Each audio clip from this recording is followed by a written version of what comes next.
Love is in the air, everywhere I look around. Love is in the air, every sight and every sound. And I don't know if I'm being foolish, don't know if I'm being wise, but it's something that I must believe in, and it's there when I look in your eyes. Take a look at me, I'm yesterday's hero, yesterday's hero, that's all I'll be.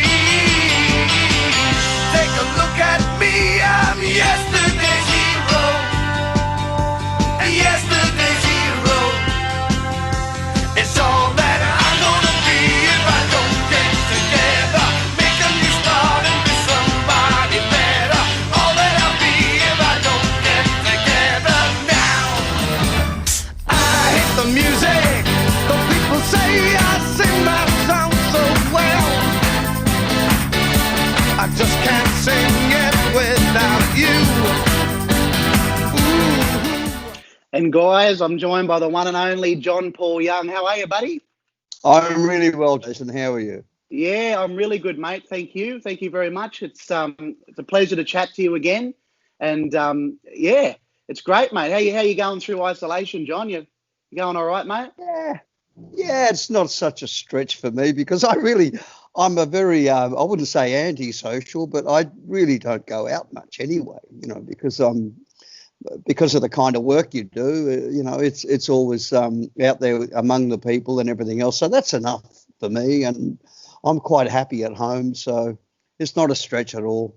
Great, good on you, mate. Beautiful, mate. What are you looking forward to the most after when your isolation passes, mate? What are you missing the most? Getting out and playing a bit of music and. Oh, I think just the basic freedom of not really having to think about why you're going out or what you're going to go out and do, just to absolutely just do it. I think that's great. You still have that little veil of imprisonment around you, but it's not bad. It's okay. I'll survive. Good on you, mate. No, I was only talking to a few people the other day about it all, and everyone, was quite down on the whole situation of being in isolation and things like that. But I said to them, there's a positive and negative to everything. And I said, on the positive side, it's gonna clear up. We're gonna be able to get out. On the negative side, we've had to do this. I said, but at the end of the day, there's always light at the end of the tunnel. And I said to him, like, I'm isolating at the moment. Where I'm isolating is it's been really badly drought affected the past few years. And we've probably had 100 mil of rain here in the last couple of weeks, which is just phenomenal to see, mate. The paddocks are greening up. I can't wait to actually get out and go for a drive and have a look at it all. But, it's the drought's been affected badly out this way. It has, and I was overjoyed to see that rain come in. I love the bush and I've been out to Gaduga for the last couple of years in August. And I've been, we stayed in a motel on the Barwon Motel on the Barwon River, and there was no river. It was just no. I know, it's shocking, mate. There was nothing. So just to think that there's water back in there, and it just must bring such joy to the people out there. So it's just a wonderful thing. Yeah, mate. Absolutely, mate. It's amazing to have you on here, and I really appreciate it. And for people at home, obviously, love is in the air at the moment. There's stuff going everywhere, and everything's positive, mate. And look, in all honesty, mate, how does it feel having a song like that? Like, I've got to ask you, like. I just got to pinch myself every now and again, because it really is, having a hit song's one thing, but having a song like that went all around the world, having a song like that is 42 years old. Wow. Okay. And people still, play it and enjoy it. And it's, the talent of George Young and Harry Vander to come up with that track, and also the production on that track. You play it today, it sounds like it was recorded yesterday. They were just so good at what they did, and I'm just so grateful to be the recipient of their biggest hit ever. Love is in the air. Love is in the air.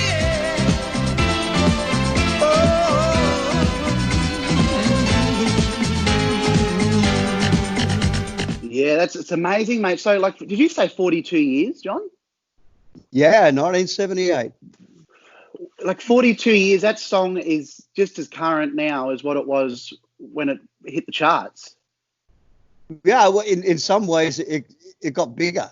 You know, the song actually got bigger, and you know, when it was brought back in '92 with Strictly Ballroom, it took on another life. You know, it took on this other life of its own, and went straight back into the charts again. And you know, it was a hit because it was a good song, but it was also a hit because it brought back nostalgia to people at the same time, and it's still doing it. It's still, you know, people say to me all the time, you know, oh, I played it at my wedding, you know, or I met my girlfriend or my boyfriend when that song was, you know, and it's just it's just an unbelievable thing that's happened to me. Oh, mate, it's amazing. It's a great song, you know. It's played at all types of fun. It's actually on the bloody TV now. I was sitting out there this morning before having a chat here to you, and it comes on with all the celebrities singing it. It's got all the TV hosts and things like that. Yeah. Obviously, you're aware of that, obviously, no doubt. And I mean, I'm sitting there going, wow, 42 years. I didn't know it was 42 years. I knew it was late 70s, early 80s, somewhere there, but 42 years ago.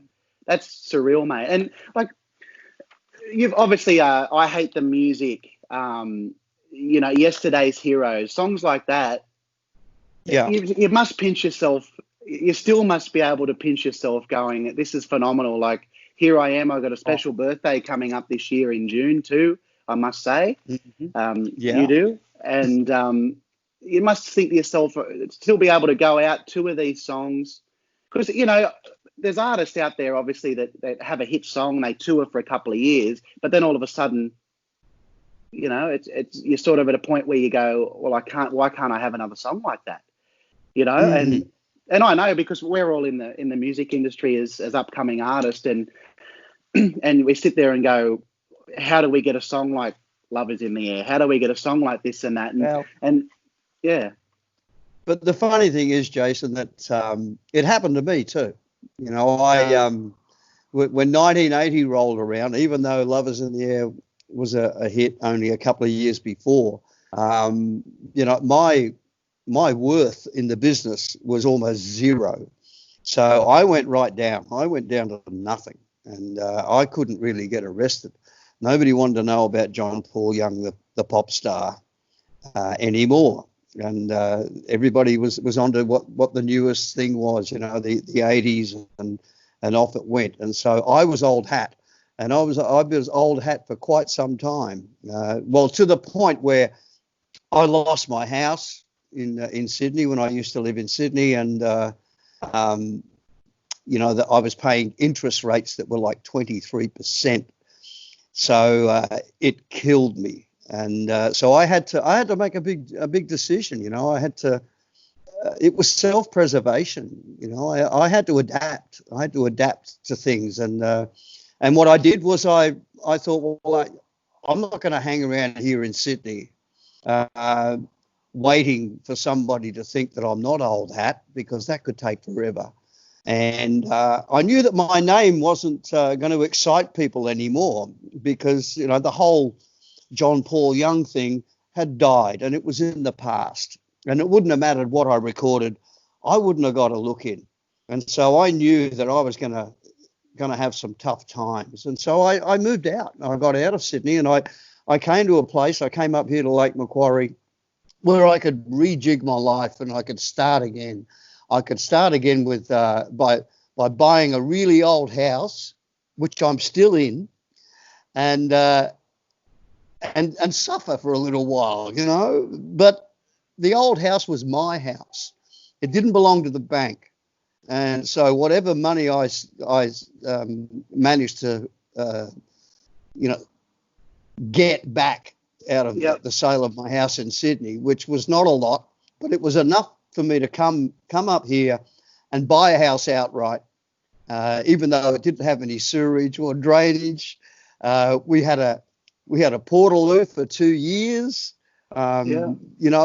We went straight back to to ground zero, for us. And after living in a very large mansion overlooking the beach at Bronte, we just turned it right back to square one.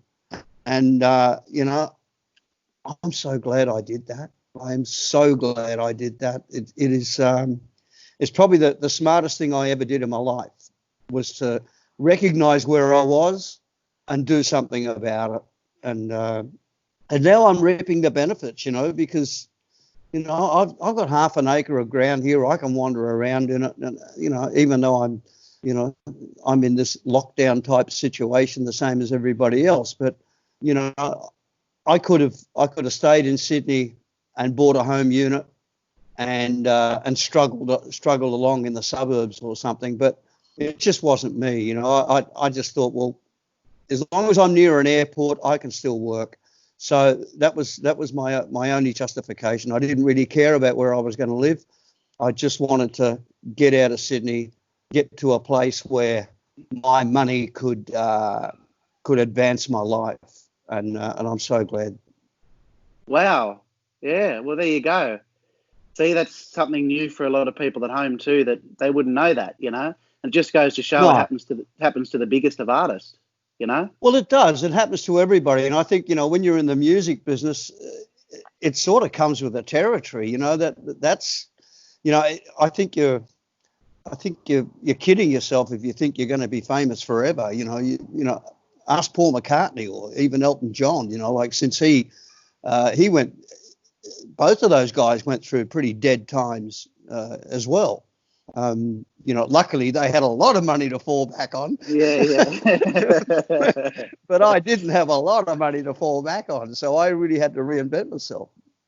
Yeah, right. Okay. That's very interesting, mate. Thanks for sharing that with us. I the last time I seen you, mate, would have been at the Lizottes Newcastle when we opened for Daryl Braithwaite, and you come along and joined the show that night. That was an amazing night. We had a lot of fun that night. It was great. Yes. It was. Mate, it was incredible to see. Like, we're talking about how long your career has been, and like 42 years since Love Was in the Air. But I Hate the Music and songs like that were before that, yeah? Yeah. Right, yeah. They are monster songs. They're just great songs, and the radio and the audience to a certain amount kind of forget them, but when they hear them again, it's not. Oh, yeah. It's not old hat. It's well produced, well written hit songs. Oh, mate, it's incredible. Absolutely incredible. And what I found amusing when we were at Lizottes was the impact that yourself and Daryl, who pretty much have been in the industry together for a long time, the impact that you guys still have on your audiences.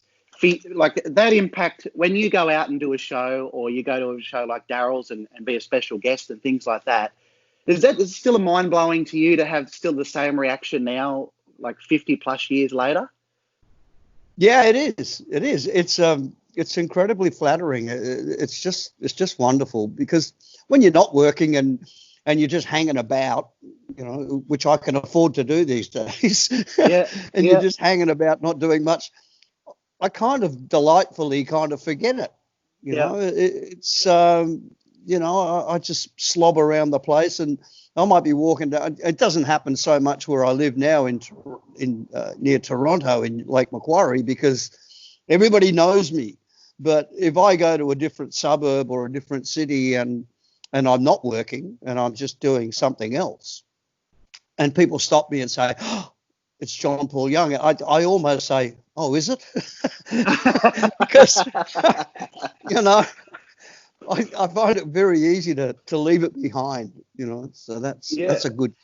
It's funny, mate, because you are one of those celebrities, John, that have looked the same from day dot till now. It's actually really fun. Sure. No, you actually have, though. And that's what you were saying. Like, people still pick up and say it's John Paul Young, because you still actually look. People can still recognise you. You know, Well, it's I'm starting to incredible. look like that because, my hair's getting longer again. And my hairdresser's not working at the moment, so Yeah, I'm going to turn it yeah. into long hair again. Mate, I've got to talk about the countdown days to you with Molly. Hmm. You know Molly fairly well. Yes, I do. Yes, Yeah, we yeah, speak quite regularly. Yeah. yeah. He had a big part to kick off your career. Would you say on Yeah, well, the countdown whole days? show did. Yeah, look, the whole show did. Once again, I've been so fortunate in the business, and luck has followed me around, and people say, oh, it's not luck, it's talent and everything else. Well, I know a lot of people with a lot of talent who don't get the luck, and I've been lucky. I was lucky enough to, at the end of, I spent 2.5 years in musical theatre in Jesus Christ Superstar. And so I was right out of the scene. But when the show finished, luckily again, George Young and Harry Vander returned from London and decided to set up shop in Sydney. And they looked me up because I'd had a hit previously with one of their songs, Pasadena. And we went in there and we recorded quite a few songs, but one of them called Yesterday's Hero was the one. When I walk down the streets, see the people who stop and stare and say, haven't I seen that face somewhere a long time ago?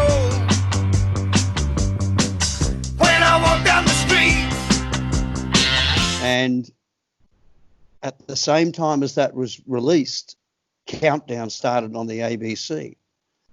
And so all of these things happened at the same time. And also at the same time, we went to colour television. So it was all tailor-made. Those things just, they are once in a lifetime things, but all three of them happened at the same time for me. Wow. And I could never get over it, how fortunate it was, and to be involved in, with the ABC, which is an incredible organisation. And the thing about the ABC is that it goes to every corner of this country. Yep. And so no matter where I go in this country, people know me because of that. It's just mind blowing. It's the ABC, Countdown, Michael Shrimpton, who was the boss at Countdown, Molly, all of the people backstage. They were all just wonderful, wonderful people. I mean, they even gave me a chance to be a compere and to sit in front of the camera. That Wow. just doesn't happen. So it's just been a fantastic time for me, and I will never ever look down on it and say, oh, things could have been better or anything. I mean, it was just a mind-blowing time, and it all comes back, like you say, when you appear on stage, people remember it.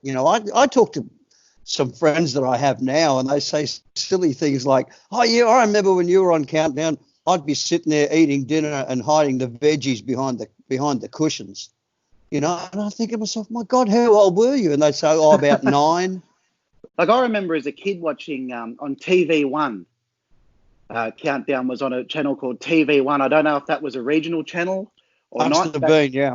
Yeah, and I remember Countdown being on there, and I remember seeing old clips of people like yourself and things like that coming on singing in the 70s and so forth like that, or 80s. And it's just amazing. And I remember like watching interviews on some of the biggest artists in the world, like ABBA and artists like that, saying Molly really kickstarted their career, And I wasn't sure. Like I knew obviously you had a big part in Countdown because all your hits and so forth like that. And I knew you knew Molly fairly well and so forth like that. And I thought so that would have had a massive impact on your career though, wouldn't it? Like it was a great launching pad. Yeah, Molly is incredible. He's one of a kind, and he's the ultimate fan. He would never tell people at home that it was fantastic if he didn't really think so himself. It was really from the heart. Yeah. And and that came across, because he was not your perfect host or your perfect, and with the stumbling and the mumbling and the umming and the ahhing and everything else. Everybody took the piss out of him for it, but but it also made him, because Molly, he's just so genuine. That's the This is secret. a great mate of mine. He is a legend, and this was one of the first songs we ever performed on the original Countdown. It was, in fact, the first video or film clip back then we ever made, and this song turned him into a major star, not only in Australia, but around the world. He had number ones in America, England, Europe, South Africa. He had number ones everywhere. This started it off. I call him Squeak, but you know him better as JPY and Yesterday's Hero!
That's amazing, mate. John, I've got to ask you, mate, have you got any advice for upcoming artists that may be watching?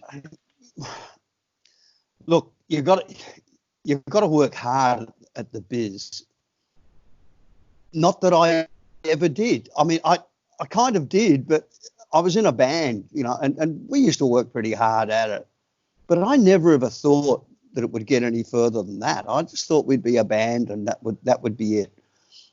So there's a lot of luck involved in the business. You can be very talented and do all sorts of things, but if nobody knows about you and you haven't got the breaks, then you'll probably disappear. You'll probably be overcome with sadness and think, this isn't for me, and give it up. And I'm sure a lot of people have. So you've got to have an element of luck, and never ever forget that, because if you don't get that luck, then I'm afraid it's going to be a one-way street for you.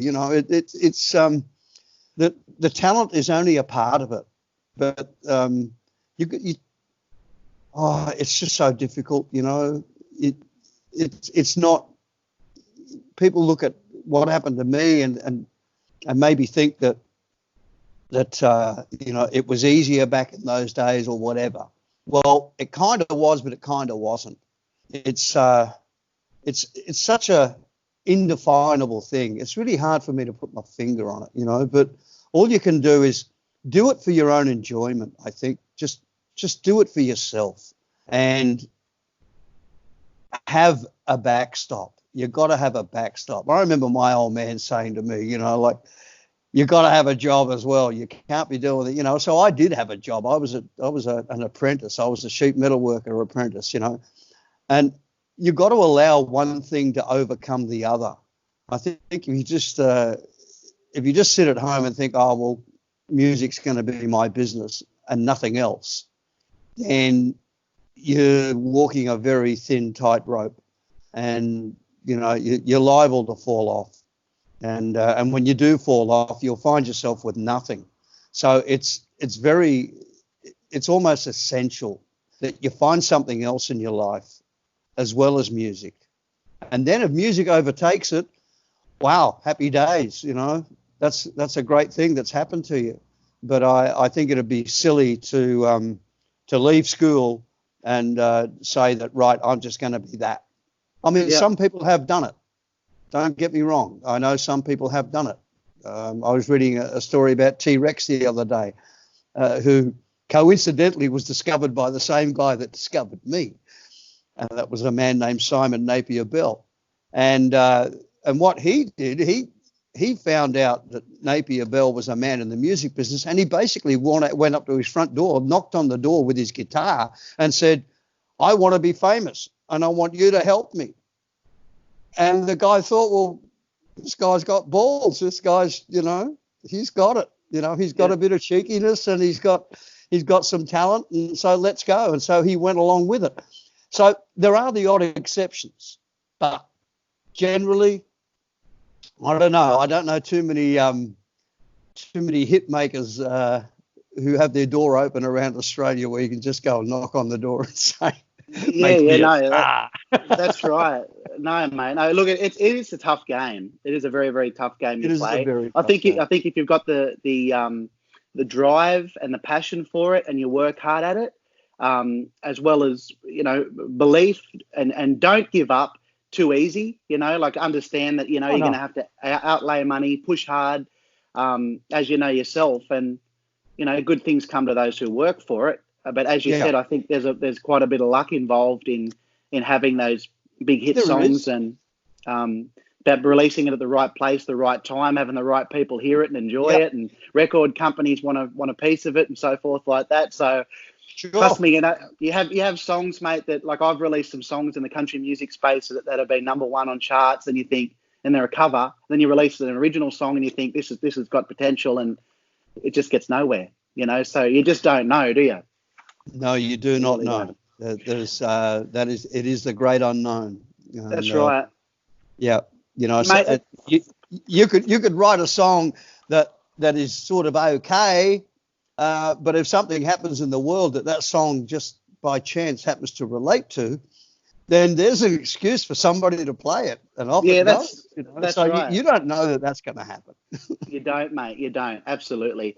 John, at the end of each chat, mate, like this, I ask a couple of questions. It's called Curious Questions.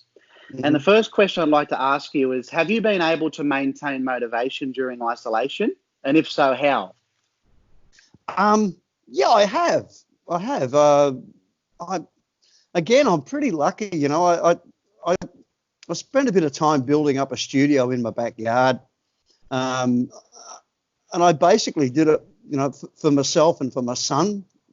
He's in the music business, and he's kind of like yourself. He'll work through 2 or 3 or 4 times a week in many, many gigs. So he's gone. He's out of business, and he's got nothing to fall back on. The only thing he's got to fall back on is that I made sure that when he was younger that he got involved in technology. This sort of stuff that we're doing now. We're trying hard with that. Well, yeah, we all are. But he's very good at all that, and he's very good at pressing buttons and getting, So he's a very good engineer in the studio down the back, and so now I've just started. I'm thinking about starting a little business up, just writing jingles for radio. So that's what I'm going to do. I'm going to use my little studio and see how far I can get. Why not? Good on you. That sounds great, mate. Who would be your biggest inspiration when you were growing up, or just in life in general? Who would you say would have to be one of your biggest inspirations? Mate? My father. My father was a big inspiration, in the early days, because he was kind of like a hero to me. He. As far as I was concerned, he could do anything, and he could do it really well. And then, I suppose later on, when it came down to, my dad was a big influence on me in music, but not just my dad, my whole family, because they all sang. Everybody sang in my family. My family was so, we didn't have much money or anything, so nobody in my family could play an instrument except for my dad, who picked up the piano accordion when he was just before he was 40, and taught himself how to play. And, just watching him do that was an inspiration. And then, of course, when I got to be a teenager and then we moved from Glasgow all the way across the world to Australia. And my whole world just went upside down, but in a good way. All of a sudden, I was allowed to be a kid again. I was 11 years old, and I found myself beside a creek. Whereas when I was in Glasgow at 11 years old, I was going to a dance every Saturday looking for girlfriends. At 11. But when I came here, I was allowed to be a kid again. And then the Beatles turned up. And the Beatles, that was the greatest thing, that ever happened to me as far as music was concerned. And then the whole thing that happened all the way through the 60s and then joining a band and everything else, it was pretty well a dream run, anything.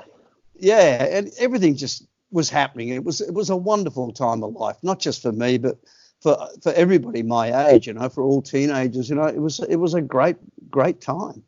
Yeah, mate, amazing. What would you say your biggest highlight would be so far in your career? I mean, that's a big question. But honestly, there really has been so many. But I think I'm really happiest about my family. That having a very a big family. I've got two sisters and a brother.